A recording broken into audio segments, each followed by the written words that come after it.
लाखो भाविकांच्या उपस्थितीत दख्खनचा राजा श्री ज्योतिबा देवाची चैत्री यात्रा संपन्न झाली। आज 1 एप्रिल यात्रेचा मुख्य दिवस। पहाटे 5 ते 6 श्रीचा शासकीय महाअभिषेक पन्हाळा तहसीलदार सौ माधवी शिंदे जाधव यांच्या वतीने त्यांचे पती पोलीस निरीक्षक श्री विकास जाधव यांच्या हस्ते शासकीय महाअभिषेक पार पडला। यावेळी प्रांत समीर शिंगटे, देवस्थान समिती सचिव श्री शिवराज नायकवडी, महादेव दिंडे, ऑफिस इंचार्ज श्री धैर्यशील तिवले आणि पुजारी उपस्थित होते। यानंतर श्रीची राजेशाही थाटातील विशेष अशी महापूजा बांधण्यात आली।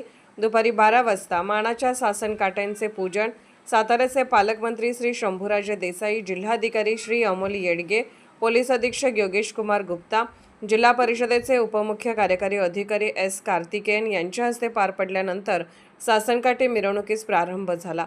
यानंतर सायंकाळी 5:30 वाजता तोफेची सलामी दिल्यानंतर श्रीचा पालखी सोहळा यमाई मंदिराकडे प्रस्थान झाला। यावेळी पालखी मार्गावर भाविक भक्तांनी गुलाल खोबऱ्याची उधळण करत चांगभलचा गजर केला। यमाई मंदिर येथे श्री यमाई देवी म्हणजेच रेणुका देवी व श्री जमदग्नी यांचा विवाह सोहळा पार पडल्यानंतर यात्रेची सांगता झाली। या यात्रेला महाराष्ट्र, गोवा, कर्नाटक, गुजरात, मध्य प्रदेश, आंध्र प्रदेशसह इतर राज्यातून लाखो भाविकांनी हजेरी लावली होती। अनिल सांगळे, ज्योतिबा डोंगर।